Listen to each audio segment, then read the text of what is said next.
Good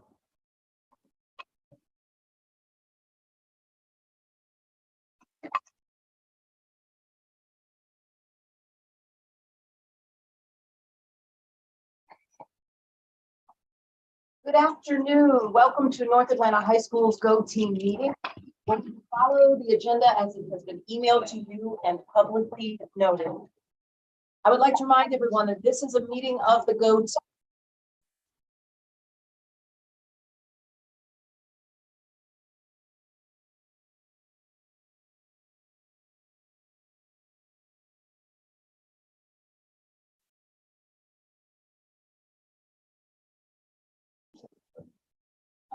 Only members of the team may participate in the discussion. Any members of the public present are here to quietly observe. For members of the Go Team, please identify yourself when you speak. I'm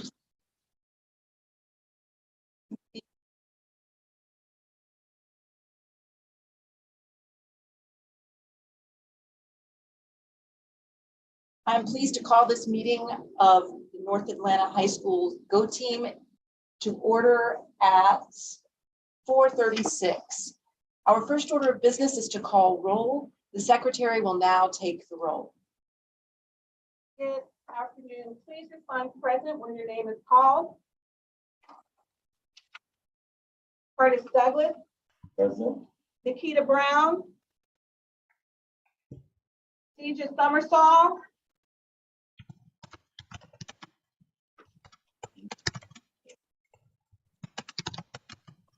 City of Summersall is present. Elizabeth Wickland. Present, and we can't see anything on the Zoom. It's just a black screen.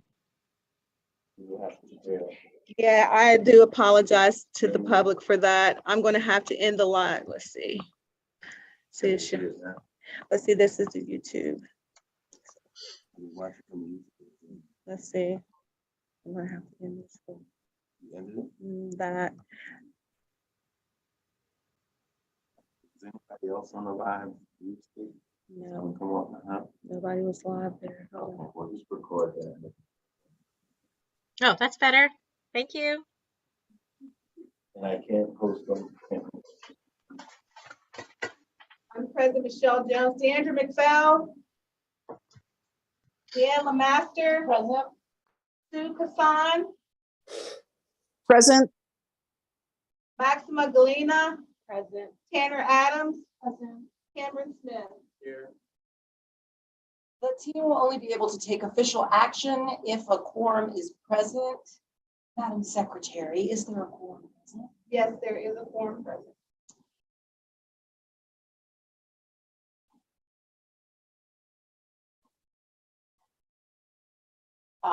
If there is a quorum present, proceed to action items on the next page. Our first order of business is to approve the agenda.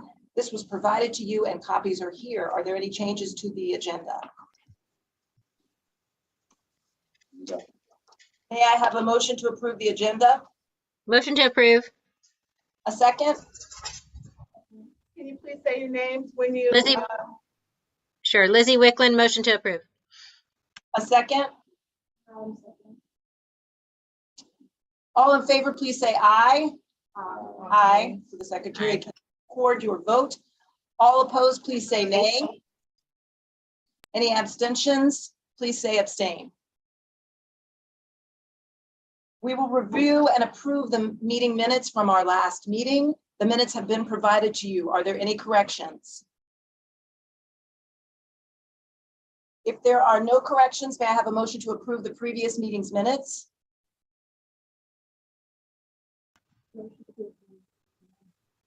A second? Lizzie Wickland, second. All in favor, please say aye. Aye. All opposed, please say nay. Any abstentions? Please say abstain.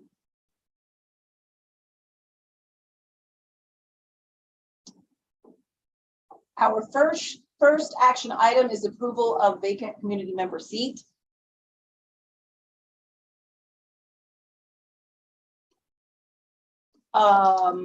Before we begin the process, I'd like to remind the Go Team of the following. The principal brings forth the nominations for the vacant and open community seats. All Go Team members have only one vote per seat. Individuals filling a vacant seat will serve until the conclusion of that seat's term. Individuals filling an open seat will serve for the full 2-year term. Upon approval, individuals are immediately full Go Team members and may join the meeting. We will now begin by filling our vacant seats. These are seats which have been vacated prior to the end of the term. I have the following nominations for our Go Team vacant seats and my rationale for their nomination. Yes, for the approval of the vacant community member, one of the vacant community member seats, I'd like to recommend Ms. Maxima Galliana. Ms. Maxima Galliana, she is, I'll let her introduce herself to the team, but I'd like to make a recommendation for her to be our community member. So, hello, everyone. I work for Agape Community Center, and I'm the high school specialist here. And we actually are in the building Monday through Friday, supporting our students in our caseload. In total, we have about 46 high school students that we support here at North Atlanta, in person or virtual. Can you tell her where you went to high school? Yes, so I actually graduated from North Atlanta High School in 2017. So I'm an alumni, and I'm also an alumni of Agape Community Center. So I was part of the program when I was younger, and I actually graduated with them up until I was in 12th grade as well.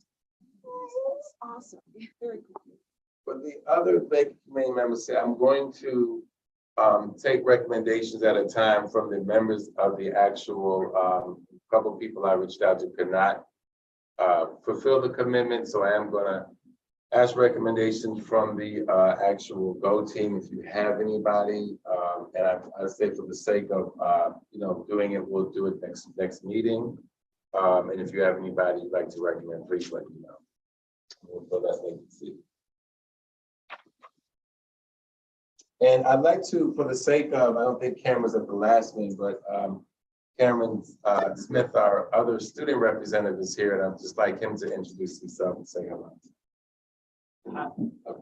Okay, yeah, come with me.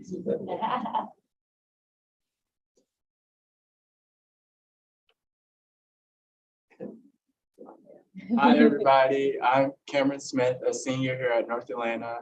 I am Mr. North Atlanta and SGA president.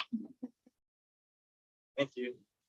Thank you, Cameron, for your participation, and you'll find Go Team to be exciting and worth your while. Thank you for participating here today.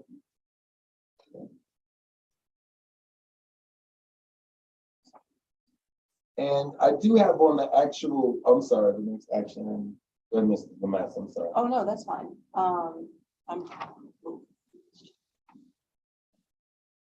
from here.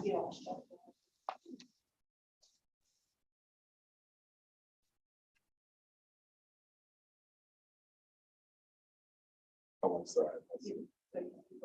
Oh, we will now proceed to vote.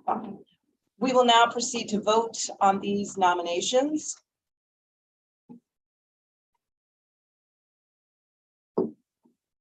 Oh, is there a motion to?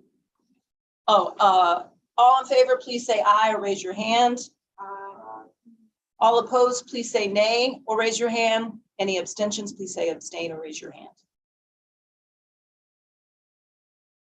All right, and I want to apologize for jumping ahead. I just didn't let the process finish out. Oh, you good. And I made the recommendation for Ms. Galliana, and so. Oh, so we're done. Yeah, so I we just, see. yeah, we were just So approving approval that. of previous minutes is where we are now. Okay, great. We will. No, we didn't. We already did I'm that. sorry for jumping the gun. We should have formally approved her, and then I moved away. Well, Discussion We didn't items. introduce Here the we whole are. goal. Oh, we are wanted to done. introduce I love it. yourself. Okay, great. Let's move on. We will now move to the discussion items on our agenda. Discussion item number 1, continuous improvement plan report. Yes. All right. Good afternoon, everyone. Good afternoon. Our members on Zoom, can you see the board? Okay. I also gave you a copy of this as well. I emailed you a copy, so it will be posted. I think, yeah, and it will be posted online at the meeting, so everyone will be able to see it. So things are a little different with Go Team. Not really different, but the district has prescribed meeting plans that we must fulfill. And so it's not that much different. But they're more suggestive on, not even suggestive, but prescriptive of what we need to show. And it all is in line with data and moving forward and improving schools and going forward with the district initiatives. So for the second Go Team meeting, and this is standard for every school in the district during their second Go Team meeting, I am going to present to you a snapshot of the continuous improvement plan for the school, also some map data. And this is just a presentation and report. As you see, when we get to the end, the next meetings that follow, we'll dig deeper into the data and look at some more information. But I'll read this verbatim for the sake of those who may not see it. Our strategic plan is a guide for the work we're doing in the school. By monitoring the plan and ranking priorities, we can all work toward the common goals. Using the priorities in the strategic plan, the school leadership team developed a continuous improvement plan for the current school year. So I'll review right now the timeline for our Go Teams. And going back to fall 2021, we developed a strategic plan that was good for 5 years, going from 2021 to 2025. In the summer of 2022, we did a needs assessment and defined overarching needs for the school, primarily academic, but there are also whole child and parent engagement goals as well. In August 2022, we completed the school improvement plan. From September to December, we're going to utilize current data. We'll review possible updates to the school strategic plan. And then before the winter break, we will take action and vote on the rank of the strategic plan priorities in preparation for our budget discussion. So in summary, we finished the CIP, and then I'm presenting that today, and data and information, and we'll take a look at both that and the Go Team developed strategic plan. Will we return and the next meeting, and we'll look at some information between that time as I email out. We'll decide any changes need to be made or how we're going to go forward or make any tweaks to our plan. So the current strategic plan we're going to discuss, and I'm going to more present today, but there will be some discussion if you have any questions, and then we'll formulate any thing we need to do next meeting. So we'll look at a needs assessment, a continuous improvement plan. We'll look at that, what our needs assessment look like from our leadership team, SMART goals that were created, and the monitoring measures that we're using. And then we'll look at map data and the map data is specifically our growth. We'll look at our current strategic plan, which was 21 to 25, which is developed in fall of 2021 with our Go Team.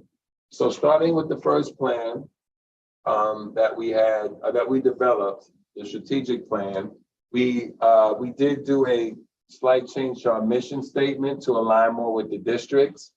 And one of the big thing was the equity is really this pretty much the same wording, but we did include equity in there based on the district's goal and our goal for equities, and also a vision of the school. So I'm not going to read them to you verbatim. You can all read that. And for our students, you may not have been aware of all this, but this is what we worked on before us. So take a look at it, and definitely a good thing for students to be here to give us, your input as well. So there were 4 SMART goals. The first goal dealt with the percentage of students earning a score proficient or above on Algebra 1 for the ELC in the lit, and it would increase 3% each time. So we'll begin to monitor that as ELC scores come in. We do have scores for last year. And keep in mind, we went through the pandemic. So then the second goal dealt with percentage of ELL. ELL stands for English Language Learners. English Language Learners, those are students whose primary language is not English, and they're being served through our ELL program, sometimes called ESOL. And Hispanic students and students with disabilities who graduate in 4 years to increase by 3%. The reason why we chose those 3 areas, because those are subgroups that have the lowest percentage of graduation. And so our graduation rate has been pretty good the last few years. We did take a 4% dip this year, to 89% in the four-year category. Its average is 91 if you average the 4-year and the 5-year. But so we know we need to focus on ELL, Hispanic students, and students with disabilities. So we want to increase that by 3% in each subgroup from June to July of 21 to 22. And in each subsequent year for this plan, which would be up to 25. The percentage of high school students who score 4 or higher on 2 or more IB exams will increase by 5% or higher from 79% in June 2019 to 84% or higher in June 2022, and maintain that growth. And then last is decrease the disproportionality by 10% in discipline between incidents with our subgroups through restorative practices, social emotional learning, and conflict resolution for the year stated on our plan. The last goal, to be more specific, is to decrease the disproportionality between African American students, Hispanic, and white students. There is a historical gap, not just in the district, but nationwide, but specifically to the state NAPS with that. Now, obviously, the goal is not to increase incidents for white students, so it can close the gap, but to decrease those for African American students and Hispanic students related to disproportionality and discipline. And the goal for using restorative practices in social emotional learning and conflict resolution is to find ways in order to not give this, not only say give the same consequences, but to use interventions is the best word, and also different strategies to reduce the number of referrals and across the board, but specifically to close that gap. There's APS strategic priorities and initiatives. So for me to read everything, I'm not going to read everything. We'll have copies of that, but you can see our APS strategic priorities and initiatives. And these actually come from the district, and they're fostering academic excellence for all students using data, building a culture of student support, equipping empowering leaders and staff, and creating a system of school support. So there were 3 specific strategic priorities for the first one, and included mastery of content and rigor in classrooms. The second was implementing all IB programs, NYP, DP, and CP with fidelity, and improve student graduation rate. For building culture and support, we want to provide greater support for at-risk students, equipping empowered leaders and staff. We want to ensure that instructional resources and supplies are available to every student and staff. And for the last priority and initiative, creating a support school system, we want to develop a positive, informed, and engaged school community and support efforts to build community and school spirit. The strategies for each of those are up here. Maybe it would have been better if I just went across. I'm sorry I didn't. So for school strategies, you can see the 3 that we're using. I'll just won't read them in entirety, but just continue emphasis on professional learning, meaning to learn the goals that the teachers. For a little bit, yeah, I'm sorry. I didn't realize this. We got to talk to make it across. No way. So we continue emphasis on PLCs, which are our work that teachers do together. You familiar with the term PLCs? It's professional learning communities that teachers use to develop lesson plans, look at student data, and to inform how they're going to assess students and improve instruction. Implement strengthen IB programs by using IB program development plans.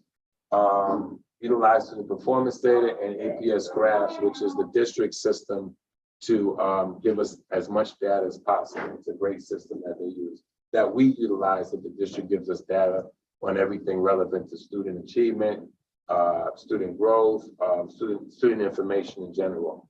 For the next one, we are care teams and community and schools will work together with students to have consistent attendance and discipline. Social emotional learning, parent university, which you'll see more in our CIP plan, and utilize and increase student support structures. The next one was provide training support and professional development for teachers, and allocate time to provide resources for professional development. Strengthen and encourage our school community by celebrating diversity and building intercultural understanding. Strengthen our PTSA, build community awareness through IB, and provide leadership and support for messaging and capital campaign. So as I read over this, I am very happy because it is, our CIP is pretty much aligned with what we did come up with last year for these goals. We did look at that obviously to make sure it was strategic like that, but by reading it over live to you, it does show that we are pretty much aligning. So again, as a recap, this is what the GO team developed in the fall of 2021 as far as a long-term, meaning from 21 to 25 of strategic plan for the school. Are there any questions about this? Yes. Yeah, I'm sorry, can you just define what is ELL and what is what is the IM for the IB exam? Mhm. I'm assuming that the grade that you're aiming for is a passing, is Yeah, well, let me start. The ELL is English language learners. Okay. Also, it's kind of synonymous with ESOL, ESOL. okay, all right. So it's just students whose primary language is not, they're being served through a program because English is not their primary Yeah. language. The Okay. majority of students in that program speak Spanish, but Mhm. it's not limited to that. It can be any language that's not their primary language. ESOL, you can actually test out of ESOL at some point, so it's Yeah. not a program that you're permanently Yeah.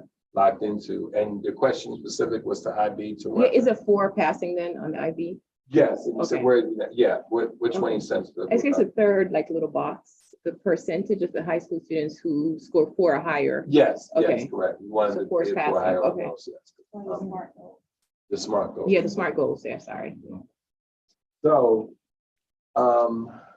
moving to our continuous improvement plan, we, the first thing the district wants to do is a needs assessment. So we started this last year because school improvement plans are written on specific templates.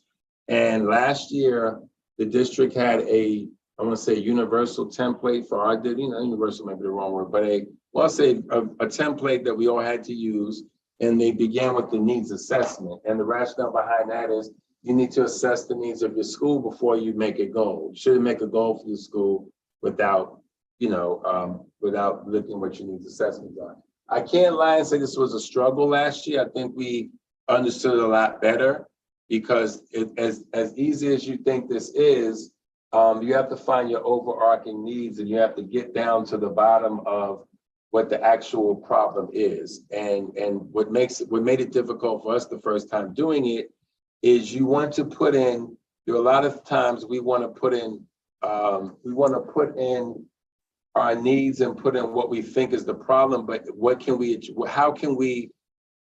is it we can actually improve? Does that make sense? An example was, you can easily go down the list and say our EOC scores are low in the area of reading and literature, but how do you articulate that so that we can improve those scores? By you saying that students just lack motivation, that's not going to help you. That's not going to help us formulate a plan. We can find a way to motivate students, but what is the practical way that we can help students to achieve? So sometimes we were going in a rabbit hole sometimes, giving a lot of reasons why students weren't doing what they need to do. And we realized that you can do that all day long, but you need to figure out what it is you can do to practically help those students. So the first thing they ask us to do is look at our strengths. And our strengths, I'll just let you read those. I'm not going to read those to you verbatim, but those are just our strengths that we had from our data from last school year. And you can see that. And then we had opportunities and challenges. So one of our opportunities and challenges, there's a gap in performance between our subgroups in all areas. White students outperform. The gap is you have white achievement is a lot higher than African American and all the rest of the subgroups. As follows with this, students with disabilities, ELL, and other groups, Hispanic. Algebra one performance at EOC dropped 19%, 19 points, 19% with 19 points. And I don't want to blame it on the pandemic, but I think that had a lot to do with it. At one point, we had really done a great job of improving our math scores, and then they fell back down. Our graduation rate for Hispanics lags compared to other subgroups. More effective academic support and interventions through extended learning time and leveraging MTS supports, and improve overall student attendance rate. Our student attendance rate is pretty good.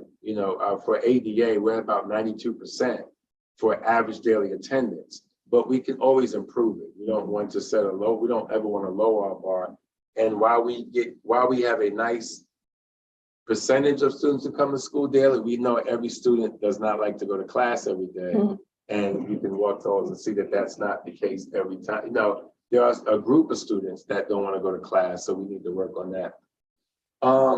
So we work with we come up with a literacy problem statement after we figure out what our strengths and weaknesses are and boil it down to our college prep students have deficits in critical reading and thinking skills.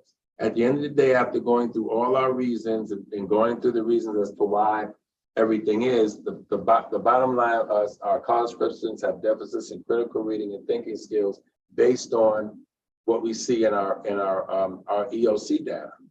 The numeracy problem statement is students need academic support in Algebra 1 in that EOC class based on the scores that we see, based on the math data and based on our EOC scores.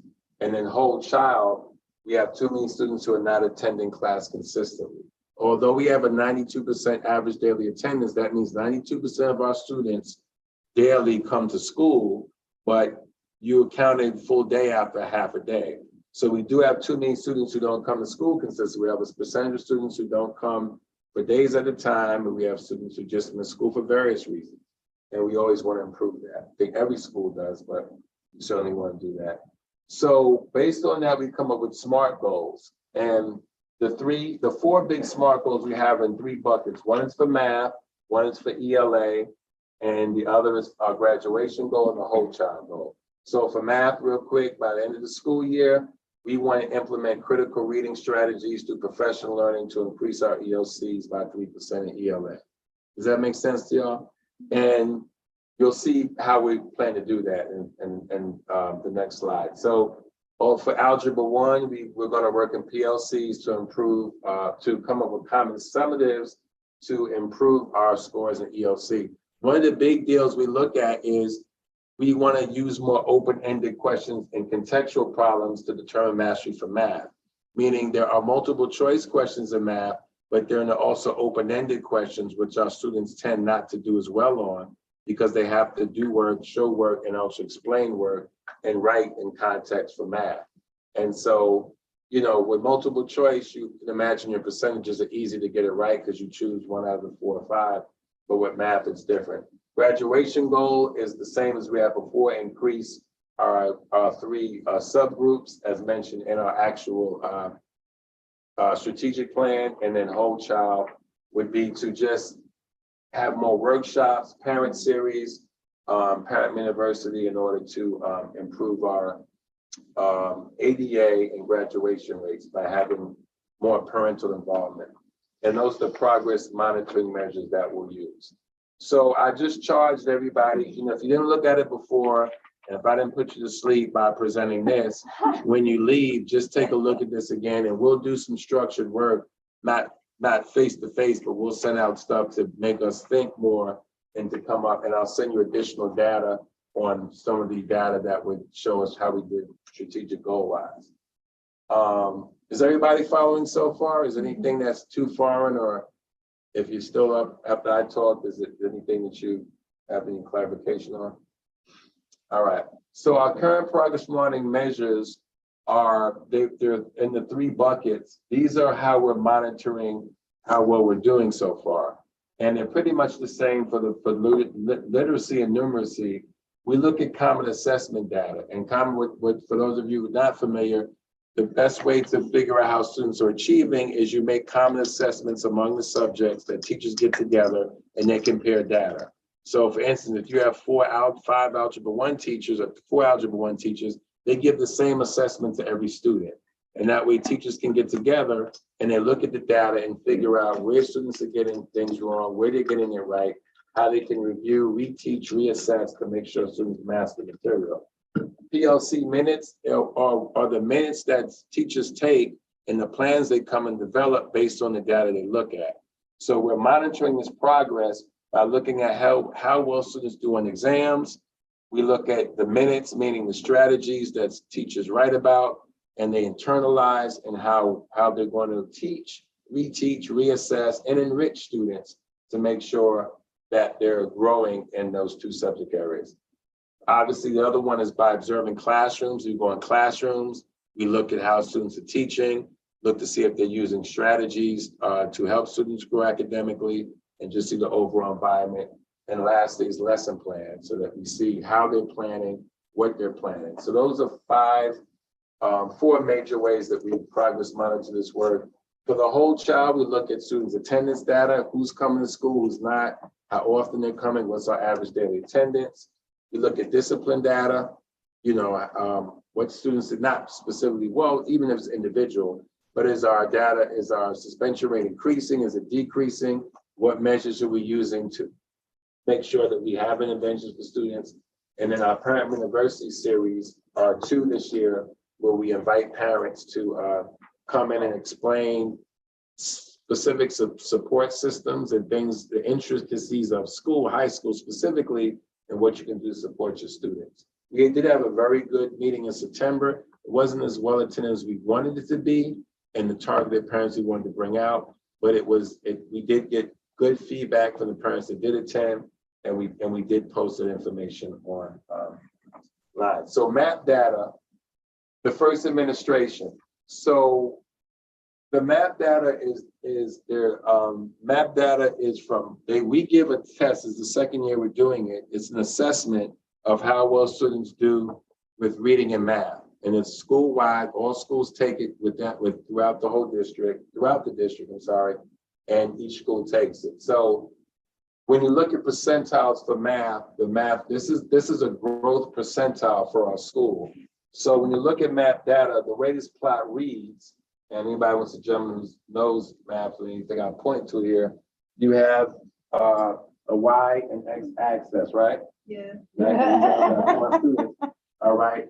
And what this shows, it shows you both the growth from the fall data from last year to the fall data from this year. So fall 2021 to fall 2022, it shows your achievement for this time in both the data.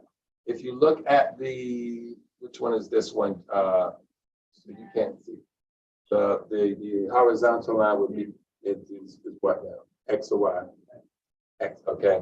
So that shows that would show your achievement, correct? That would show your achievement. So if you see, and then the other line shows your growth. So the growth is actually the X or Y. This is, what did we say this was, the horizontal? That's the Y, that's the X, and that's The X, yeah. So that's the achievement. That is the growth. I'm sorry, it's the growth percentile. This is the growth and it's the achievement percentile, correct? No, the growth is going up. The growth is going up Yeah, and the so we achievement write is about going this way. 45%. And I'll tell you exactly, I'll point to it, but does it come up when I point? Oh, it does. I'm sorry. I'm used to this being, forgive me. I'm used to this being on the APS graph, so you can point to it and see the actual percentage for what we have for the growth percentile. But the bottom line is our achievement is higher than most, but our growth is not. Okay, so according to the summation of this, our achievement is some of the highest in the district for math data, but the growth is not. There are some theories behind, there's some excuses behind that. One is that we have a higher percentage of achievement, so it's higher to grow. The other one is the percentage. I do think that some of our students are blowing off this exam because, and it's not to demean any other school or think that we're greater than the school. I just can't believe that our growth is that low. I think that to a degree, we're not taking it as serious as possible. I don't know if that's seniors. There is a way for us to look at that, and we're going to look into that, where you can look at each student's map data to see. There's like I want to say it right without messing it up, but there's a way to look at their report for MAP scores to see if they're actual guessing. So we're gonna do a deeper dive into that to see if students are actually blowing this off. Yes. I mean, is it required the students aware that it doesn't affect their GPA? You're correct. There's a motivation factor as well. Yeah. Yes. And so we have plans as a school to show this data to students so they could take it more seriously. One of the ways to motivate, hopefully, is just spirit. Like, are we really this low as far as growth? Are we going to let all these schools, and just fairly saying, just from a competitive, are we going to let these schools outgrow us? I mean, not outgrow us, but as far as, have higher growth in us, regardless of where we stand achievement-wise. That's one strategy. The other strategy is to look scientifically to see, are we blowing it off? One of the things I do want to say, I'll say it with transparency, for this year, I'm not sure if it was told to students that they had to finish in one period, because obviously if you got to finish in one period, you're going to rush to finish it without coming back and finish it. I think we thought we had to finish it in one period without going back to it. And so that may be one of the reasons as well. So this is the math results, and this is the ELA results. So, I mean, reading results. So you can see it looks a little different for math than it does for ELA. But again, it's higher achievement versus lower growth. And so we certainly don't want to lag in that. And at the same time, if you take every single school off of here and just put North Atlanta in isolation, we want to grow. So we're comparing ourselves to others so we can see how much we grew or lack thereof. But we also want to make sure that, just for our sake, that we're growing students academically, and our data should show that. So again, this will be given again, I believe, in November. Be given again in November. So we're pushing the information out to students to show how well they did, and then also letting them see if they guessed or not, but also try ways to motivate them to do better. This is the domain quintile of just how well students did on the exam, and it tells you the number of students we've tested. So these are the domains in math. You can see those there. The top is just a summary, and then you see the domains in math, and then you see the reading domains, and then you see the percentages of how well students did. So the red counts for beginning, and then all the way to the distinguished and higher for blue, and in between you see a developing and proficient scores. And so these are the, and when we have the next meeting, I will use the APS graphs itself, and I can hover over and show you exactly what the numbers is that took where the numbers are for these students and where they land. So as you can see, we can always do better in those areas, but we, again, for our sake, we have higher achievement in other schools, but not as much growth. And so just a few questions for this based on some of the things we said or what I pointed out, or maybe you saw some things that we didn't point out. What did you notice in the discussions from the strategic plan? Anything that you noticed that just stood out? Yeah, I have a question. This is Sue Carson. Yes. How many years have we been doing the MAP testing, and what did it look like in prior years? Did we have this low growth problem? This is the second year officially that we're doing math. So it's the second year. It is, yes, the second year. Okay, so it's real fresh and we don't have much to compare it to. Correct. Well, yes, as far as MAP official data, yes, as far as MAP officially, there are other measures we would use in the past, but not consistently, and yeah, correct. Okay. Anything else that we noticed as a team? I think you're right that motivation is probably the biggest thing, because if you're asking students to take a test and perform to their highest ability, but it has no impact on their GPA, they're just probably going to click through because it's not a very engaging test, and then sometimes you get to a really hard question and you don't really feel like putting all this effort because you know it doesn't really impact you. But I think the data could be a good strategy. Thank you. And one thing I do want to get some. Yeah, I was wondering, compared to like previous years, like how has their growth or achievement been? Like, has it shifted, or is this pretty standard? We've taken a dip in math. We showed high growth. The math historically has always been lower than reading. And so the math, we did a great job on improving in math. And again, I don't want to blame COVID, but we went down since then. ELA has been pretty steady. The other thing too, I didn't mention this, that there are predictor scores for EOC based on how we do map-wise. So I can show you that at another meeting. You can take the beauty of the map data, you can look at map data, and it gives you a prediction an estimate of how well you'll do EOC-wise. So that's why, again, it's scary if we're not doing our best on it and how we're going to do in the other exams. The other thing too that map is and it's not, let me say these carefully, not just because it's being recorded for the world to see, but map data is also used to provide support for students. So it's not so meaning if you get a certain score in math, we want to make sure you get the support you need to master the classes for math, to master Algebra 1 for math. And so if you don't do well enough, you may be put in support classes.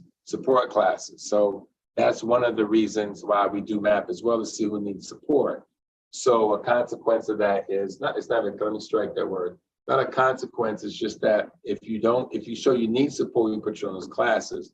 And so for some students, that's motivation enough to do well. Because imagine you being a student who's of high achievement, you decide to blow it off, and all of a sudden they're like, come this way, we're going to go to this class. Like, what are you doing? One of the things we've been saying, and it's just a side note, is should we test everybody in math, specifically seniors, because even if a senior does the plural, let's say a senior bombs the exam, by their senior year, they've moved on class-wise so much, can they really afford to go back and do math? Or if you're a senior and you bomb, don't say bomb, maybe more scientific about it. If you're a senior and don't do well on your math score, do we really need to put you in an intervention class at that point? Because usually if you're not doing that, if your score is that low, you're probably not a student who's already have all your classes to graduate anyway. You're probably struggling. You're probably struggling to graduate anyway. So is it worth trying to put you in intervention classes when you should be close to graduation? So that's a whole nother story. Maybe you shouldn't even brought that up, but I believe personally that maybe freshmen to juniors should be doing math, because no matter how you do, it's good to see the growth. So I really get the district's rationale for it. We don't want to just stop at junior year. We want historical growth over time. So maybe it's good to test seniors, but knowing seniors the way they are, a lot of them have so much to do on their plate between filling out applications, trying to graduate. Should they really be doing math? Yeah, my daughter who's a senior had that same sentiment. She was like, what is the point of testing the Yeah. seniors? And so maybe it would be good to look at the different grade levels to see. Well, we've suggested, again, I'm very comfortable, and I understand the rationale behind it. You don't want to leave a grade level out, but I just question, seniors. And that's not for the district to answer right now, because we've discussed that. And I don't think they have any issue with us stating that, but we just think that if we could put more effort into the freshmen, juniors, and sophomores and juniors, and it would be better. And then, are there any additional questions you have? I guess we've answered all three at once, but is there anything else we have? Yeah, I mean, maybe incentivizing them, like, for example, in math, you may get an extra 5-point extra credit or whatever, in your English class, you may get bonus grades, you get it above a certain score. Well, we can do, you're right. We looked at motivate them motivating to factors. try their We had a best, leadership meeting the other day, and one of the teachers said at a previous school, they had a fun thing, and for teachers, to motivate students. And this, I don't think it was high school, but I would think they would see this as just as much fun, depending on percentages wise, you grew, you were able to take your favorite teacher, administrator, and wrap tape around them for whatever percentage you grew. So, I mean, that's silly, that's fun, but that's something. My joke is depending on how big the administrator is, so you have to really do real well to wrap some people up, but especially me recently, but that's another story. So this is, I'm sorry. I was just wondering, in the subgroups, what do the numbers look like in terms of growth? Does it break it down to where you can see it in the subgroups, amongst our Hispanic or Black students and things like that, to see if it falls in line with the entire school? We'll look at that through the at the next meeting. We'll look at that specific, and I'll send it out specifically through the subgroups if it comes in. Yeah, when I look through math, yes, if it does, you can look at that. Yes. I also think it would be helpful if you show students what they could possibly get from the EOC that does go in grade level. Correct. Yes. Then they'll start to get more the math test so they can see where they actually are. That's a great suggestion. So we need to be more deliberate. One of the beauties of showing data is sometimes, when your school has a good reputation, you think everything's going well, and it is. We still are one of the greatest schools, I believe, but looking at data like that shows you that, growth is just as important. You can't rest on your laurels. You can't believe that, look at our entrance, our acceptance rates at certain schools, and you just need to grow students as well. So you could be the smartest student in this building, but are you actually growing before you leave here or while you're here? So strategic planning will help us uncover available options, set priorities for them, and define methods to achieve them. This is a quote from Robert J. McCain. So where we're going with this, at our next meetings, plural, we'll discuss how our data is aligned to our strategic plan, if we need to make any adjustments. So between this and the next meeting, and it won't be last minute, I'll send out information regarding further data. And we'll begin to look at, are there any adjustments we need to make? I think we did a good job of aligning the CIP with our strategic plan. So it's not like we have something totally different for both plans. So I think they're all aligned. And before the end of the fall semester, we'll take a vote on how we rank our strategic priorities for the next 2 years. And then we'll let me or the chair know if there's any additional information we need to discuss further. So as we move forward, we'll get more data. The MAP scores come in pretty quick, like the MAP scores just come in as they take the exam. So it's not like EOC, we have to wait, several months to get them. Not even several months, so I'm gonna strike that, but a short period before we get those results. That's pretty instant. And so that is that presentation. So I hope that was informative to everyone. And again, I'll send out data. We'll begin to look at that data, break it down, and I'll get more specific on the growth, because the growth shows different domains and also what levels they achieved on. So it'd be like 5 or 6 different slides to show you what the growth looked like on that. I'll make sure we look at that. All right, and that concludes our CIP report. So I have a question. So in terms of, so is there a slide that kind of shows if we achieved, like how we did with the goals for 2021 to 2022? And if we met our goals. Yeah, because I mean, I think these were formulated last year, right? So have we Well, assessed yet? these are formulated from the goals that we just, right now we just showed you the map data. The other, I'll send that data out so we can see what the actual EOC scores. So I'll review EOC scores. With But like you the other also. goals too, like in terms of like the IB testing, because you had like several. Yeah, I'll make sure we have I'll Okay. put all that together. Yeah, we have Okay. that, but I'll make sure we include it in our next discussion. We look at the results. Yeah, so how Adjust we're it. doing, how we tracking so far? I'll definitely make sure we have that Okay. as well. Yeah. Okay, so that concluded that part of our continuous improvement plan report.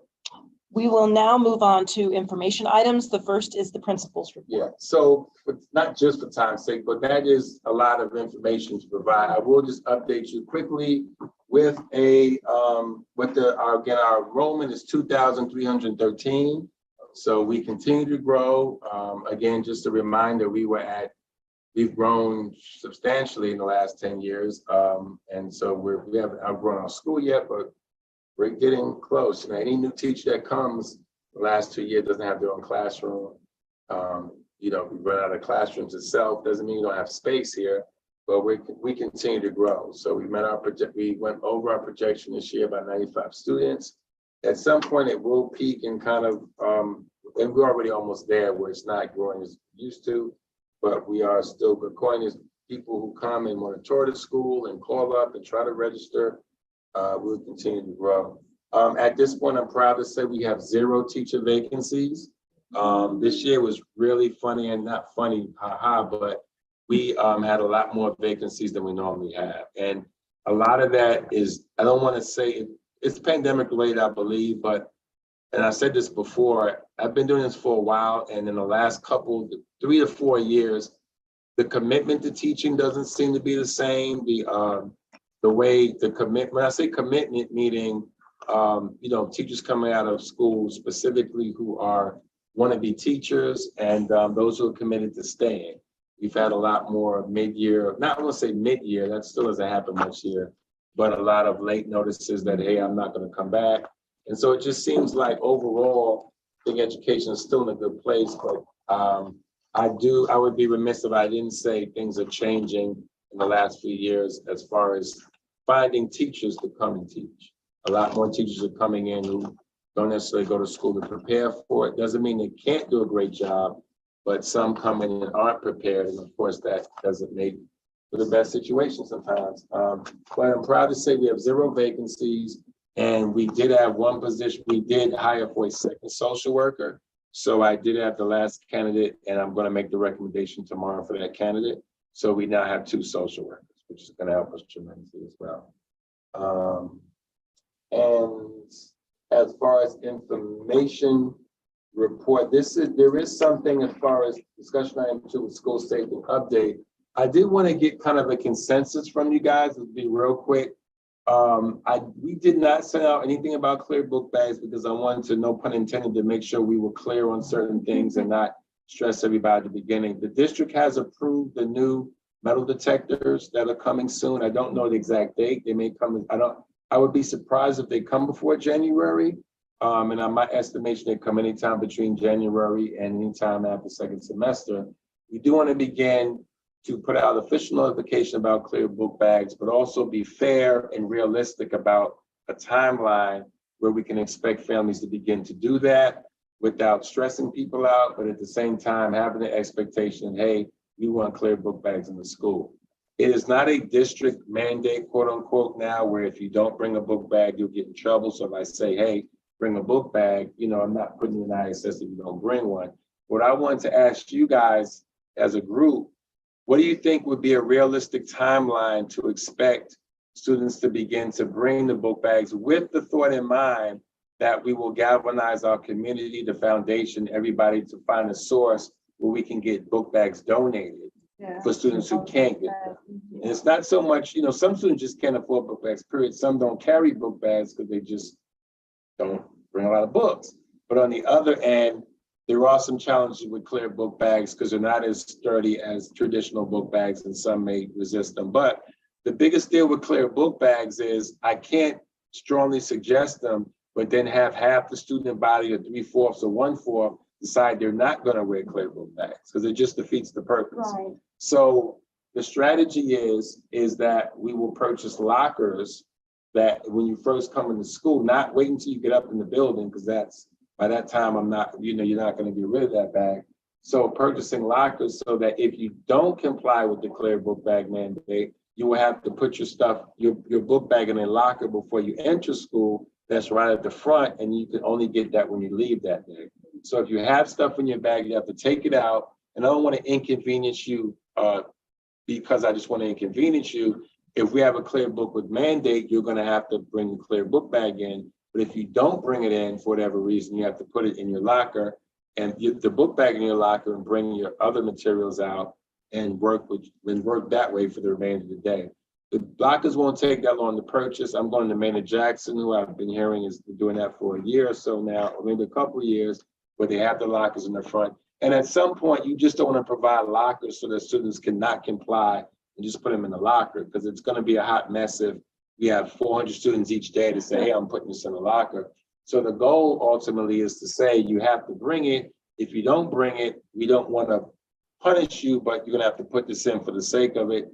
And so what do you feel is a realistic timeline if information went out next week about, hey, we're going to start encouraging clear book bags, and by this particular time, keep in mind, we're going to do everything we can to try to get donations as well, where we can set a timeline and say clear book bags, and now find a way to incentivize students to bring them early, maybe have them go in the line quicker, but we're doing random now, so that may not be the best way to do it, but I do want to incentivize them to do it now. But what could be our clear date where we say, okay, giving you this chance to do that, now we need you to put these in the lockers, and we need to have a conversation about how you can bring a clear book bag, because it's the 10th day in a row you brought this. You're using this space, so we don't want to have a locker in the front because it is inconveniencing everyone. So if that went out, let's say between now and November. And again, I want to start this process. I don't want to delay it any further. And I'm also realistic that it takes time for things. So, but I eventually want to have it where by, when we're in the semester, starting next semester, we're in full force to say clear book bags. Now with clear book bags comes additional training for students, that just because you bring a clear book bag, you can't ball up a sweater and put every item in there because it defeats the purpose. Yes. Okay. Now, when you say starting second semester, that would be the cutoff to say by second semester, we need you to have your clear book bag. Okay. Gotcha. give you 2 breaks, Thanksgiving. Okay, got you. All right. Also, especially if you already have a lockers in there, that's kind of like an incentive in some way. The person can have it, put my bag. in the locker. I understand. Got you. I think so. So you said so if it goes out next week, we can have second semester. Can you think of any, and adults too, but I'm kind of looking at students too, what can serve as an incentive? Initially, we said you'd be able to cut the line for book bags, but like the whole line, but we're realistically not doing every single person because we just don't have the capacity to do that. We want to stay as safe as possible. Is there, what incentive can you think? And if you don't know, if you don't have, you're not gonna put you on the spot right this minute, certainly give more suggestions, and I can ask other students as well, but do you have anything off the top that you could say would be an incentive to have students bring it earlier than that? Meaning, let's start the process now, and then by second semester, it will be a mandate, so it won't be as tough on students. Because if you say, just do whatever until second semester, we have to deal with the residual from that as opposed to easing into it between now and second semester. Does that make sense? And again, if not putting you on the spot to say something today, but if there's something you could think of as incentive to bring it prior to next semester, so you begin that trend. I know that when we did like the optional COVID testing or like the raffle thing, you could do that. Maybe we could. Okay. That's just fine. Yeah, I know that students probably won't be happy about the COVID test. So that can maybe one thing, or something that I know this is kind of a little more difficult to do, but something that's like extra credit or something like that. I know it's a little bit more difficult and hard to keep track of, but. Yeah, that's like. Well, one thing, let me tell you about a policy that you can't do anymore. And this is kind of new school, but it's been going last week. We can't give academic credit for things that aren't academic anymore. Okay. Does that make sense? And that's a and it's not just you saying that. Some people, when you had member volunteers, we can't give academic credit for something that's not academic. Because Yeah, and maybe a raffle. a raffle, that's a good idea. Prizes, like randomly, you see who's coming in with the clear book bag, things like that. Yeah. Maybe with this work, and I want to do this consistently because then I have everybody wearing a hat in school. Maybe something where if you bring the clear book bag, you could wear the hat for that day occasionally. If that incentive, maybe not. Yeah, or we just like to about that and like the office and show it and we can raffle when we do it. Great idea. Okay. Whatever, if you all get tracked in this test, you know how their test is true, but yeah, we can randomly find somebody, Yeah, we can walk down the hall or just give. That's a great idea. Just let it be so random, you know what I'm saying, but something really good. You know what I'm saying, a good prize. Maybe if I say lunch with the principal, everybody will bring up. I have a question. I'm sorry to, I'm trying to get in here. This is Sue Cosson. I'm wondering, I'm late to the party and it looks as if this is all a foregone conclusion, but I'm Googling the research on the effectiveness of clear bags and I'm not finding any for schools. So I'm wondering, this is a huge amount of effort and an inconvenience, if not also, a money issue for families that are lower resourced. So I know the optics look good, just like surveillance cameras help people feel better, but I'm not sure that it really increases safety. And it looks like I'm late to the party and I can just, I said my bit and you can keep moving with this policy, but I'm. Thank you. So you just brought up the whole dilemma for me, which I've been struggling for the last 7 years with metal detectors, because the same research is available for metal detectors. And they're even worse because they're criminalizing bodies of color. And Well, yes, and also there is no proof that it's inconclusive that they work. And but I don't begrudge the fact that we have them now. They're mandated, and also if you, I hate to even say it, but if you notice, even schools that go through the most tragic incidents of violence and shootings, they don't have metal detectors. So if you look at the last 2 or 3 schools that had mass shootings, I don't know if that means they just don't. Anyway, if you look at that, they don't have metal detectors. So, but if you look at the same research, so that's why I love putting people in higher education on because they go straight to the research. So again, It's a you, mandate Sunita. that we have to institute the clear book bag policy, or is that North It's not, Atlanta? it's not a mandate, but it's strongly suggested right now. So again, And based on what evidence? It makes people feel better. The optics look a certain way, as if we're I doing. get back with you on that, Sue. Thank you very much. So she's Again, I just basically love saying bringing it's a people. false in. sense of security. That's right. That's Yeah. right. And And a so my massive inconvenience and surveillance, and surveilling children is real problematic. Because we tell that they're subject to surveillance all day long, and they grow into citizenry who think it's okay to not have private thoughts.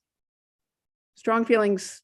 No, Sorry. that's very true. No, our Go team is quite diverse, and this is why I bring people on who, not only recognize Kate, but also have, wake us up to certain things. Yeah, I mean, I had some of those same thoughts. I was wondering, like, why do we need the clear book bags? Like, when we've done searches, like, have we found like harmful paraphernalia that, is causing us to think that we should be able to see Well, through the book bags? rationale for, let me just give you the rationale. Yeah. This may not be scientific. The rationale for clear book bags is that two reasons. One, you're able to see what's in the student's book Yeah. bag. So it decreases the likelihood of having things that don't belong in school, whether it be weapons, whether it be vapes, whether it be something that's inappropriate. It does, now there are other inconveniences with that because you need to see everything a student brings to school. That's the other argument. The second thing it does, and if the research doesn't show this may be the other reason, it makes it easier to look in bags. So if the research doesn't show that it cuts down on shootings, it is a way to make it more convenient that when they come through, if you've ever seen a actual bag, when we do the bag search, when you come through, the goal is so that students don't bring anything they're not supposed to bring into school, whether it's weapons, drugs, whatever. So when you bring in a book bag that you can't look through, there's two things. When you go through the metal detector it's for weapons, right? So it tells you where certain metal is, and so you're able to check knives or guns. But beyond that, the reason why I don't want you to bring your bag to the metal detector, because there's so many things in the bag that are metal. It could be a binder, it could be a Chromebook. So the rationale behind the actual clear bag is that once you put the bag down, the administrator could see whoever's checking the bag much easier, as opposed to opening the bag, pulling out all that stuff, and then just able to see better, what's in the actual bag. And that's why I said you have to train students not to put sweaters and big objects in that block everything else you have in the bag. No, yeah, I mean, I do understand that. I was just That's the wondering, have rationale we behind had bags. like a series of, like finding weapons in bags or like drugs and No, we haven't, but no, we have not. We do find items in bags. Mostly we find vapes and lighters, but I can't lie and say we haven't found weapons in the past. Very limited number in the years we've been here. But at the same time, the rationale behind the metal detectors are mandatory through the district now, but the clear bags are not mandated necessarily, but the clear bags do help us with the actual bag check. But it's not gonna stop it just because you see a binder or something doesn't mean that should just automatically be a pass, because what if something's inside of the binder that's actually metal? Correct, but it does put down the likelihood that you're right, there could be somewhere anything, it could be anywhere, but it still lets you see that there's a binder and at its best, you don't have a handgun in the bag, you know what I mean? Or in the beauty of, here's the other thing, with the new metal detectors, if you didn't know, we piloted it, you can bring the bag through the metal detector. And if something goes off, you'll see a circle. So if the thought behind that is now you can go through the metal detector, and if it does go off, you can say, oh, well, there's something in there that would make off logically, as opposed to going through a bag blindly that you have no idea what's in there, and then you have to take the time to search for it. That's one. So Sue, that's one of the reasons for the clear book bag, beyond saying that it doesn't stop a shooting. Because you're right, we can have, don't want to scare anybody. You can have every single student every day bring a clear book bag in, and somebody decides second period, I'm going to go through North Atlanta, make a name for myself, and do something, and that defeats doesn't defeat it, but so anyway, you're right. It may not stop a shooting, but it does make us search bags much easier. That's one thing. become mandatory, or it would just become very heavily? It would become mandatory in that if you don't bring it, you must put your book bag in here. You must put any book bag that's not clear in this locker. With the hope that it's that, not that's inconvenient, with the hope that you would start bringing it, because at that point, you know, you won't be able to bring the bag inside. And it's not to inconvenience that person. It's just that if only half the kids bring clear book bags, it doesn't help us at all. If they're able to bring our bags to, it's not only allowed to put such on their bags, so. Be- it's probably a number of bags. Because it still helps us, great question, because it still helps us look to see what's in the bag when we go through, meaning there's certain things and you can't, like, it's still sensitive to binders with big binders, it's still sensitive to other things, and it's sensitive to Chromebooks as well. So it just makes us easier once you go through to be able to say that that's in the bag. Does that make, so if everybody goes through it with the book bag, and we know the Chromebooks make it go if you take the Chromebook, but it will allow us to see that students don't have anything in their bag, because it's still gonna go off for certain things.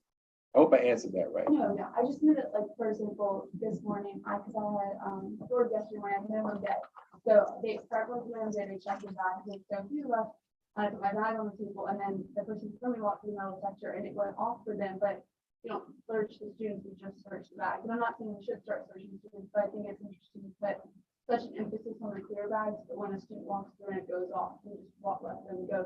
Well, that's something we need to, I need to look into that as well. Then the gentleman, was the gentleman sitting in the front? I don't, I mean, I just. No, you're not putting anybody on. I know, that's something, but that means we need to look at that, because he may be looking at it from the standpoint of looking at a visual, but it's still not, you know, still, that's dangerous in itself. So thank you for letting me know that. Yes, sir. Bag detectors that are like at the airport? The problem with the bag, how many hours they tell you to get to the airport before your flight? Yeah, there's a reason for that, because the bags go through like this. So if we got 2,200 students coming through, you wouldn't get to class till 10 o'clock. Yeah, that's the, yeah. So we do, yeah, those bags are good to do a thorough check. But when you have 2,200 students come in the morning, by the time we do this, 'cause that's how slow they move, and we do this, class wouldn't start till 10:30 for most students.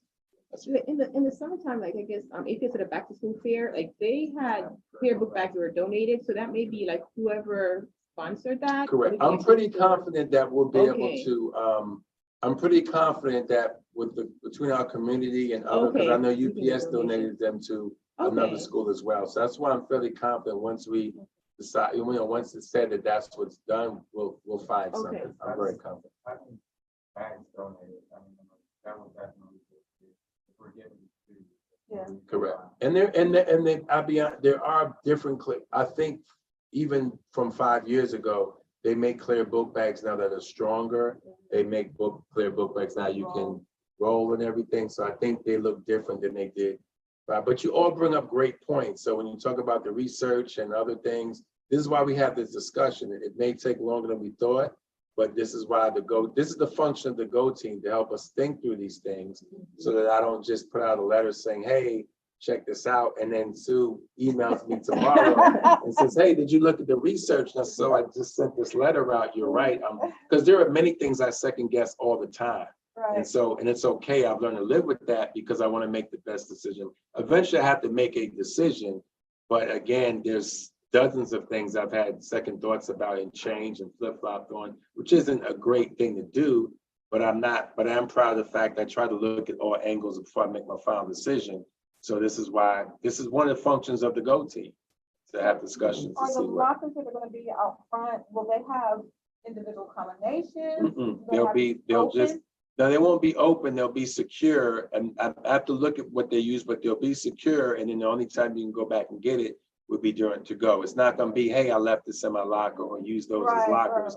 That you didn't comply, put this here. And then again, we're having a fruitful discussion here. When we leave, we'll look at everything we talked about and go back, and then I'll make a final decision. I think I have my mind made up, but thank you for all the feedback, because this actually helps us. And perhaps we need a survey to go out and before we even put the letter out again, but we need another survey, so thank you. Yeah, also it would be good to have like links to like discounts to some, like on Amazon and encourage people to Amazon smart, like, we can make this profitable too, if everyone is buying the nicer ones from Amazon, like, to promote that. Perfect. And yeah. And if you have Get a any more special pricing. suggestions, like Yeah. please email, we have a group, just email, Yeah. and we'll go through it. But again, Sue, I'm sorry. Thank you. I just want to comment briefly that there's a utility involved of trying to improve safety. There's the optics that make it look as if the school is trying to protect student safety. But there are other consequences that are not quantifiable, that don't have optics, but that every kid gets the messaging that the school does things to it, the child, right? And that it's the child's agency gets minimized, hit by hit. My daughter, when she started Sutton Middle this year, was shocked that she had to go through metal detector. And I didn't quite realize that was going to happen either. And like, emotionally, that was a load, and it's a load for all children, right? And I know a clear book bag, like, okay, well, it's like you're going to the stadium, Mercedes-Benz, or then maybe there's like an equivalence, but still it's like, how many times are we going to chip at their agency and who they think they get to be in the name of safety, right? Like the drills, there's not research that the shooter drills help, right? And that's a horrible consequence on young minds, right? I know that's not what we're talking about here, but I'm not comfortable with the idea of just, well, this is utility, maybe we can keep vape pens out. And I get that. I was a high school teacher forever. Like, nobody wants that happening in the bathroom or the pot that goes with it. But how much are we going to just like infringe on the kid and who they get to be? That's my kind of question that I think merits thinking about, instead of just let's try and keep some bad stuff out of the building. That's probably going to come anyway. Like, if a kid wants to vape, they'll put in a little thing between two books and they're still going to come and vape. They're not dumb also, right? And like, then we're teaching kids how to just be better criminals perhaps too. Yeah, but it could be that one thing though that we're trying to keep out that could, if it enters the building, could be disastrous.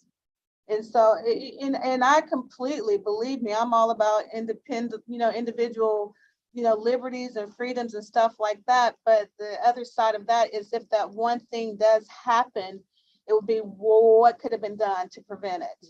And so this is kind of, in my opinion, like a proactive measure just to safety. And again, yes, so thank you for bringing that up. This is the reason, the same arguments you bring up are the reasons why we didn't have metal detectors prior to it being officially mandated. So we've gone back and forth, we flip-flop back and forth with it, and looked at research itself, and we're one of the last schools that actually have it until it was mandated, if that makes sense. And so again, for the same reasons you're saying. But for me, it's primarily a safety issue. It's not as much as I think anything that compromises safety of students, obviously drugs do, vapes do, nicotine vapes do. But for me, the primary reason for this is weapons, and then going forward. And that's why I want to be as safe as possible, but even with the smaller bag, even if you bring something, it minimizes the impact of who you can hurt and how many people you can hurt if you just know that certain things aren't brought in. So that's why, for me personally, the person, beyond just seeing who brings a bag in and what that, in the morning, the biggest thing for me is what happens after the first bell rings. You have people entering the building after that. That's when the biggest impact, and not to say a student won't bring anything in the bag, but for me, if I had the choice to say bag check versus eyes when everybody walks in the building after that bell rings, I would choose the latter. Obviously, ideally, I want both. But for me, the biggest factor beyond book bags is who's coming in your building after that bell rings. Because historically, that's when we see the shootings. Anything can happen. I don't want to create scenarios, but when you look at happens historically, it's somebody coming through a building during the school day, as opposed to saying, hey, this kid's in a backpack and shot it, which could happen either way, but that's typically not how it happens. So agreed. So we'll move forward with that. Just some real quick announcements. I have to get back with, there's some more sessions with orientation and training. We have some new members and the vote may have been missed to get the training in. So for our 2 new members, I'll figure out how you can get that training. I'm sure they'll do some more. And we may miss the vote on that, but we'll make sure you get the training as soon It's as separate from possible. the, because we did training online. Yeah, They so were online, but I mandatory think the live. last date was the 20th that they advertised. Yeah, October but they had 20th. live and online. Okay, well, I will take a look and get it out to you, but we may have missed that vote. The homecoming dance is rescheduled, not rescheduled. The homecoming dance was canceled because of the weather predictions for the hurricane.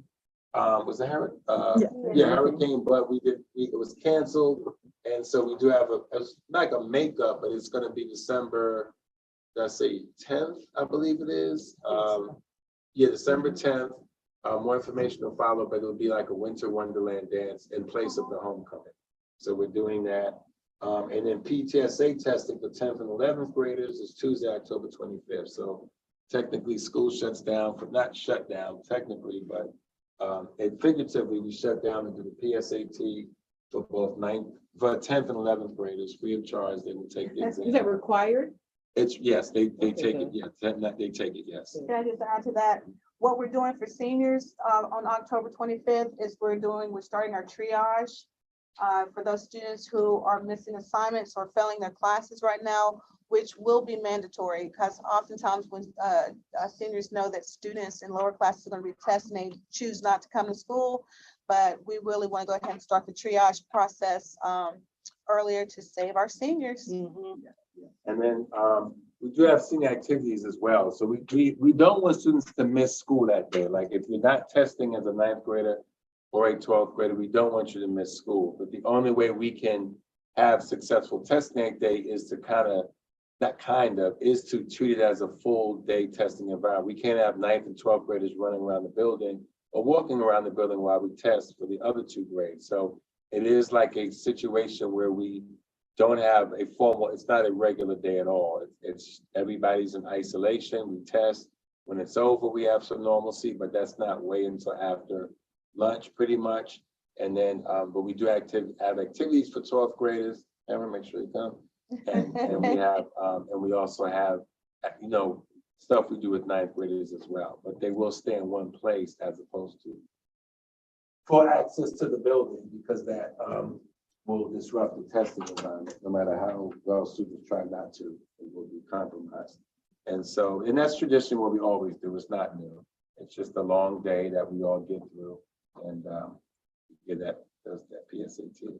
Okay. And I think, yeah. We have reached the end of our agenda. Is there any additional business at this time? I did just want to tell folks the one act play that goes wrong is next Thursday at 7 p.m. in the theater. It is Carol Burnett meets Three Stooges meets Agatha Christie. So come and see That sounds exciting. Thank you. The drum, like, the drama, North Atlanta drama. Any additional business at this time? May I have a motion to adjourn the meeting? A second? All in favor, please raise your hand. All opposed, please raise your hand. Any abstentions, please raise your hand. The meeting is adjourned. 5:53. Thank you all. Thank you. Thank you, Miss Sue. Thanks all. Thanks for listening. Thank